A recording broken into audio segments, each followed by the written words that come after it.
Hello everyone, I am Loïc Henriet, co-CEO at Pasqal. At Pasqal, we build quantum processors with neutral atoms, and I will tell you today about our journey from laboratory to making an industrial quantum processing units for applications. Pasqal is a unique mix of science and engineering.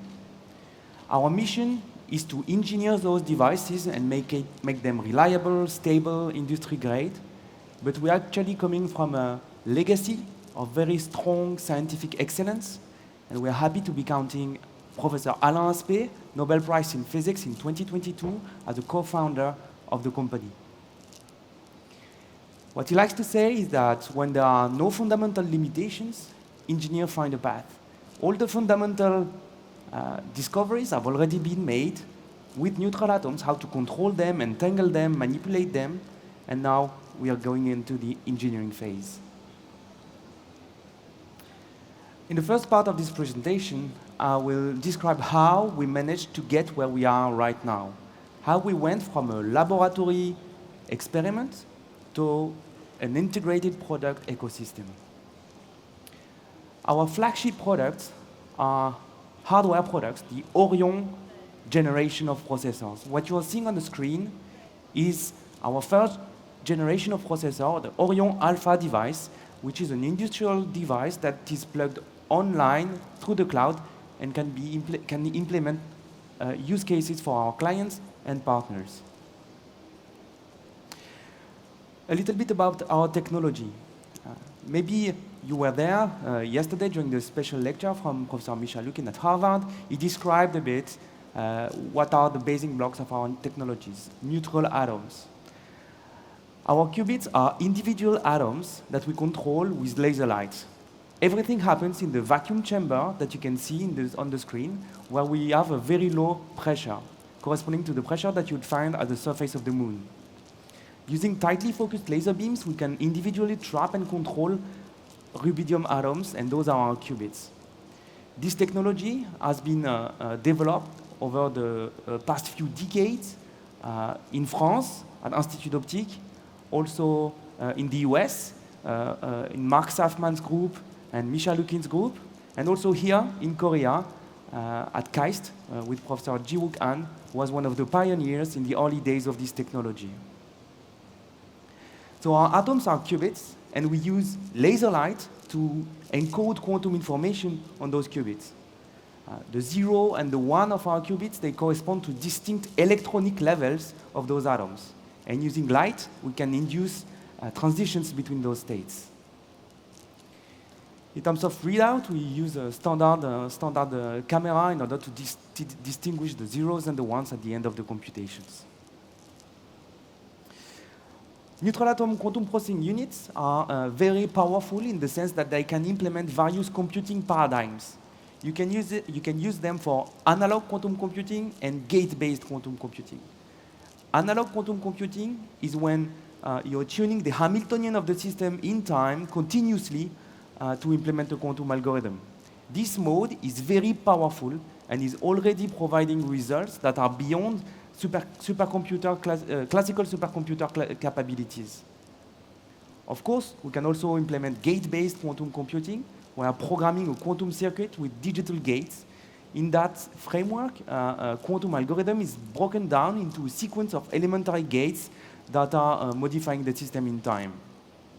On the right side of the image, you can see a benchmark that was carried out already a few years ago in Paris for a simulation of quantum matter, how a magnet would evolve when put at very low temperature. This can be done using an analog mode for the quantum processing units. What you can see on the left part of the image is that experiment and theory, state-of-the-art theory, and state-of-the-art numerical simulation agree on the one particular observable, which is the correlation function, which tells you how tiny magnets orient themselves with respect to one another when put at very low temperatures. So this works for a 10 by 10 array. You can still simulate the dynamics of the system, but when you go to 14 by 14 array, there is no way you can compute these dynamics using a classical supercomputer. The only way to get an answer for that particular problem to create an antiferromagnetic state of matter is using quantum processing units. An interesting figure is to try to understand what you would need to replicate this experiment on a gate-based quantum computer. And actually, you would need very large number of gates with very good fidelities. Typically 10 to the 6 gates with infidelities that are below 10 to the minus 6. Neutral atom technologies have gained a very strong momentum over the past few years. I'm showing here two important figures of merit to try to assess various technologies with respect to one another towards quantum error correction. On the left side, I'm showing the entangling state error. So the lower, the better. You really want that to be near 0 with respect to time, the evolution of this metric for various technologies. So of course, ion traps were the first to be able to realize very efficient gates with high fidelities.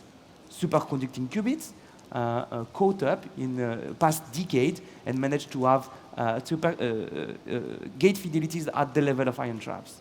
And as you can see, neutral atoms have started far later, around 2010, but since a few years, we've been witnessing a very strong increase in gate fidelities. So this matrix is going very strongly down to 0, and we are at the level now of the other technologies with neutral atoms. Now, when it comes to number of qubits, neutral atoms are clearly in the lead. We have been able to control registers of several hundreds of qubits in the academic labs and also in startup companies. So with respect to time, you can see the number of qubits evolving and neutral atoms clearly advancing trapped ions and really at the level of superconducting qubits right now, with very strong prospects for even scaling even further. So with gate fidelities approaching 10 to the minus 3, qubit number moving towards more than 1,000, fault-tolerant quantum computing is getting closer, as was illustrated yesterday by Michel Lekenstock. At Pasqal, we are happy to be contributing to this increase in performances. You can see here a picture of some results that we have done in our lab at Pasqal in France, where we have been able to trap on a single shot more than 1,000 atoms, paving the way to large-scale quantum computing. On the right side, we've been playing with the shape of those atoms to rearrange them with the 828 atoms selected. So I've told you about the technology, and now I will be focusing a little bit more about what makes Pasqal specific, what is our specificities in terms of company about our approach. Our approach is really to go strongly on engineering. As I said, what we need right now is higher stability, uptime, repeatability for those devices to really take this technology out of the lab and into the field so that practitioners can use them. So we've been working on improving modular design with sub-modules, with well-defined interfaces at the hardware level. It's really beneficial. It provides stability, ease of use, and maintenance. And we can also continuously improve the capabilities of our devices while keeping the interfaces fixed. You can see two examples of subsystems that we've been developing internally at Pasqal for various features of the quantum processing units. This is quite key to be able to attain very high uptime. So right now, our Orion Alpha device, which is plugged on Azure Quantum Cloud, is able to be operational 90% of the time, 24/7, without human intervention when put in production period. So you really need to understand that this is hard to actually take something which is operating a few % of the time in academic labs and make it an industrial product 90% of the time reliable where you can use it.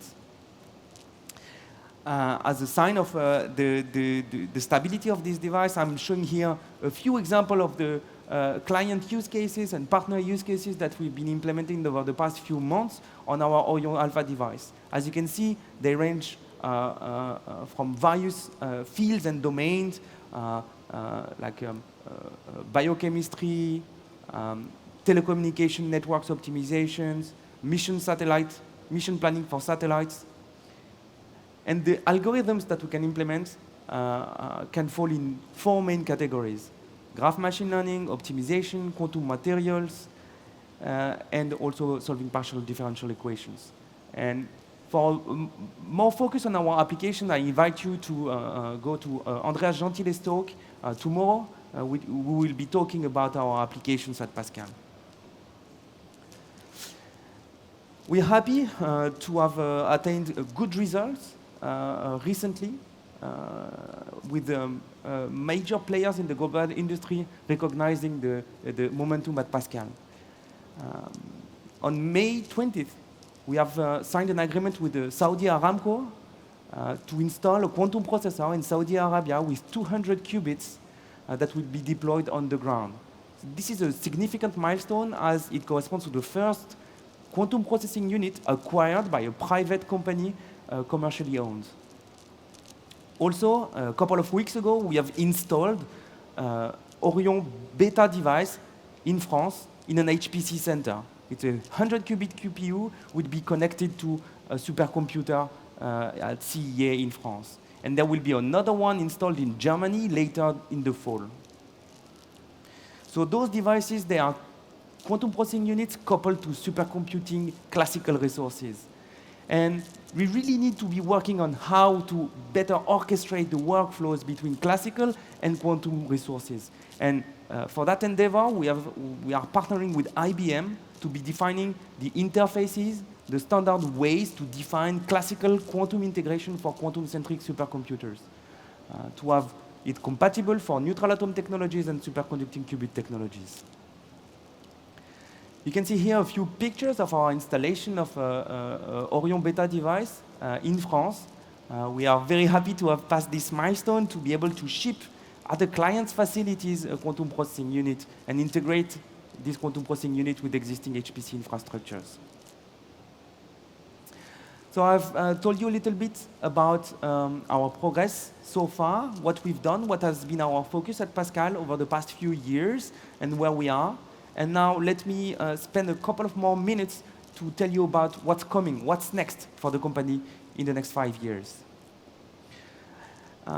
We are really pushing engineering for neutral atoms QPUs. I've illustrated that in the first part of the presentation. We'll be using this strong mindset to boost performance of our QPUs, working on qubit scaling, addressability, the kinds of operations that you can do on the processors, also increasing the repetition rate of the processor. Quantum computers are notoriously slow. We need to tackle this problem hands-on. We've been also setting up an error-corrected quantum computing development track internal within Pasqal, working on error correction, gates, and interconnects. And this very ambitious R&D program will span over the next decade to provide a quantum computer at scale for the industry.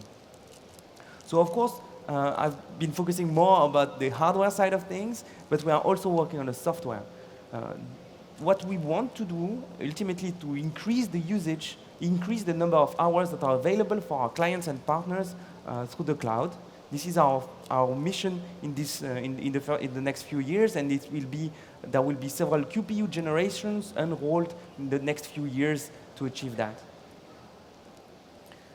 We've been developing a collaborative platform for our clients and partners to be able to get the grasp of our technology, use it, know our algorithm, and we will be enhancing this effort with learning contents, discovery contents, with the launch of a community platform later this year.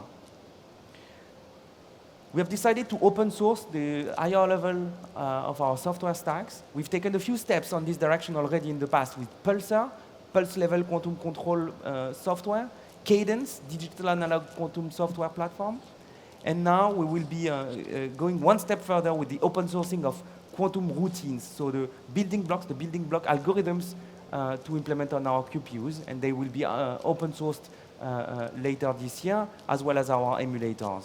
We really want to open up the ecosystem, open up the software stack so that people can make the best use of our hardware and develop this together. Just a short flash on our roadmap. So we're going strongly on technology and products. We've focusing on maximum number of qubits, addressability, range of operations, repetition rate. We've already made a few interesting developments in this area. I've showed you the 1,000 atom result today. We are delivering on this roadmap as 2024 advances. In terms of quantum processors, Orion Alpha is already there, available through Azure Quantum Cloud, and we have been shipping Orion Beta in HPC Center in France. Orion Gamma will be shipped in Saudi Aramco end of 2025. So with that, I'd like to thank you very much for your attention. Thank you. 네, 고맙습니다. Thank you very much. 자, 이렇게 해서 발표 함께 해주셨는데요. 발표 진행해주신 로이키 올리엣 CEO님께 다시 한번 큰 박수 부탁드리겠습니다.